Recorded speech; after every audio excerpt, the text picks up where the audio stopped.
Hi,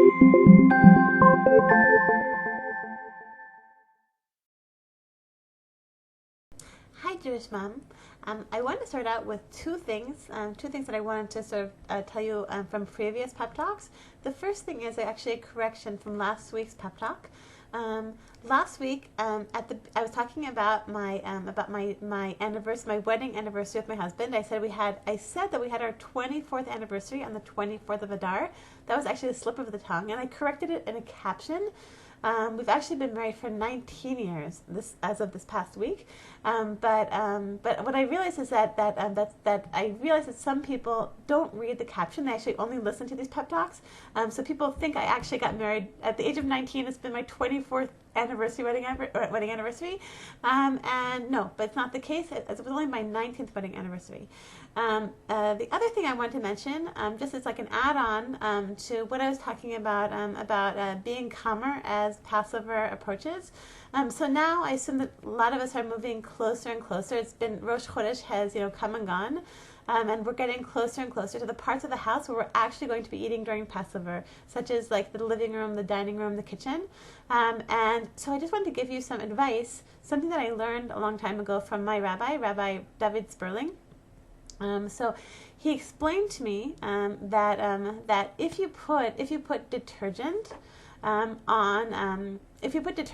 chametz, it makes it so it is no longer it's no longer a problem on Pesach. So for example, he said that if you actually had like a piece of pasta, an actual piece of pasta, if you go over it with some sort of detergent, like in Israel they have Fantastic or some sort of floor washing detergent or whatever, or bleach or something like that. If you go over the pasta and you make it inedible, it could actually stay on your entire kitchen floor for all of Pesach. So I'm not suggesting that we do this. I'm not telling you to leave a piece of pasta on your kitchen floor for all of Pesach. I think probably your husband I would not be so happy about that.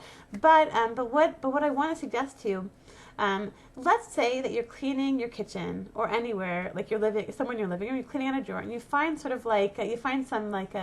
granules. You find some like sort of dusty, crummy granules in the corner of the drawer. So either you could spend half an hour like using toothpicks and safety pins and everything to get those granules, those crummy granules out, in hopes of getting out like any sort of chametz. What you could do, which would save a lot of time, just take a little bit of detergent. I put it on I take like a bit of a paper towel, take some detergent and just rub it on the place where the granules are. It's gone. It can stay there for all of Pesach. What you do is then you put like a piece of like tape over it. But no, like it's really, you don't have to worry about it. Basically it can save you 20 minutes of trying to get it with the toothpicks. Just go over it with some detergent.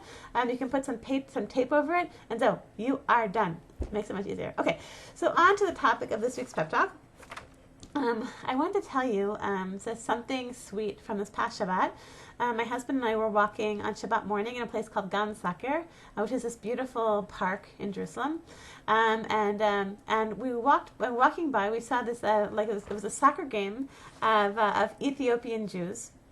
And like fathers and sons playing soccer. And then when we walked a little bit further, we saw a little Ethiopian boy, I guess, who had come with the same group of people. And he everyone else was playing on the grass, and he was on a bike. But unfortunately, he was stuck in a sand. It was sort of like a pile of sand, and he was like spinning the wheels of his bike on this sand pile. So I said to my husband, I said, we should help him out. We should help him to move his bike. He was like maybe he was about 8 years old, like going on his bike, but going nowhere, just spinning his wheels because he couldn't get anywhere because he was stuck in the sand. So I said to him, little boy, would you like us to help you? We'll lift your bike for you. We'll move you onto the grass. You can go. And then he turns to us and he says, no, don't help me. I love going on the sand. I love it. This is my favorite thing, is to ride the bike on the sand. I love it best. And it reminded me of what we're learning right now in Rabbi Niven's personal development chabura. In my class, we're learning about patience regarding things in our life that we want to change, and they're not changing. So I think that probably, I think that probably, probably every single person has something that they're struggling with, something about their life that they would like to change. It could be something about, dealing with anger, dealing with patience, maybe dealing with, depression, anxiety, issues with your issues with your children, issues with a spouse, issues with a difficult relative. I think that all of us are dealing with something, and I think that because my teacher, Rabbi Yemima, so years ago I heard her say, she said, you want menucha, you want rest. She says there's no menucha, no rest in this life until we get to Har Menuchot.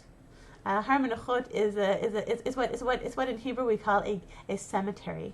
So sorry to be so grim, but there's no menucha until we get to Har Menuchot. Like we want menucha, we want to be overall, we want everything to be fine and dandy and wonderful. And it's true that there are things that we can do to make our lives better, and we should be doing things to make our lives as good and pleasant as possible.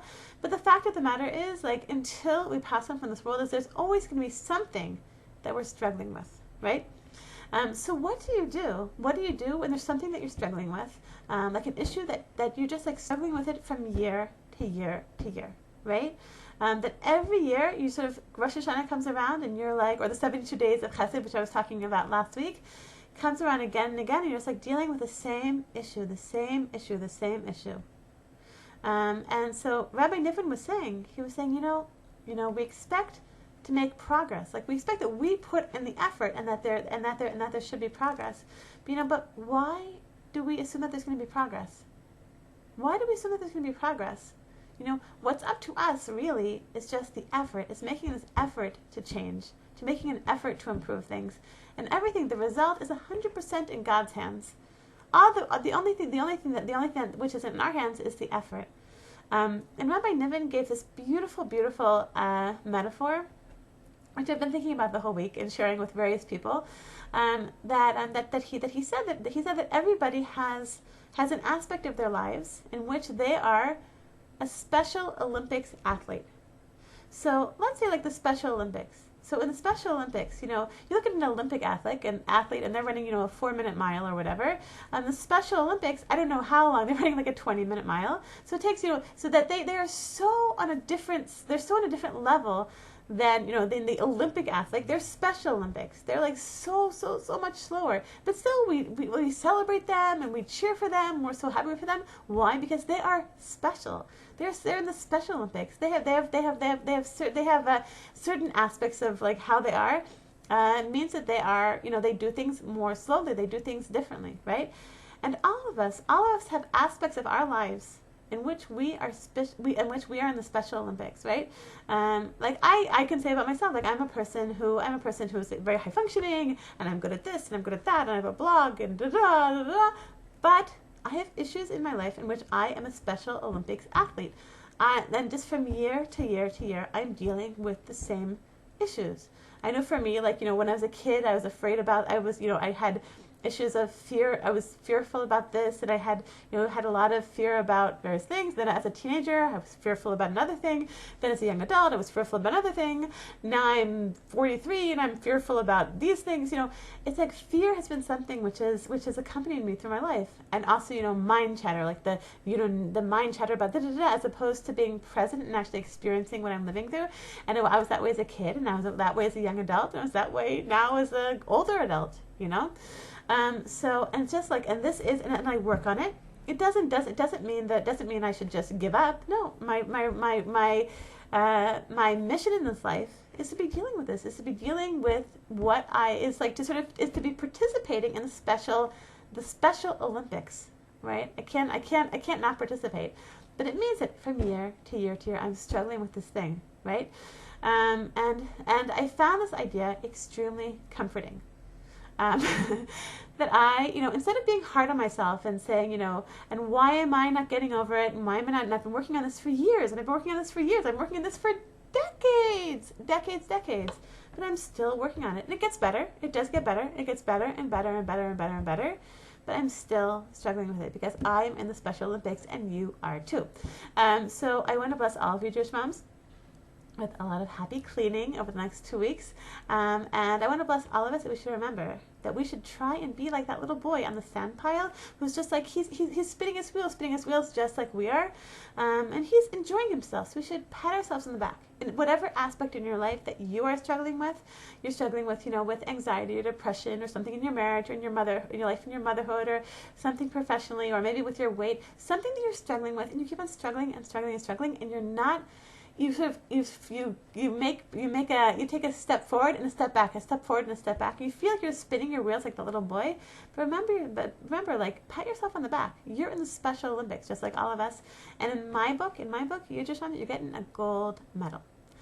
Okay, Kol Tov and Chodesh Tov.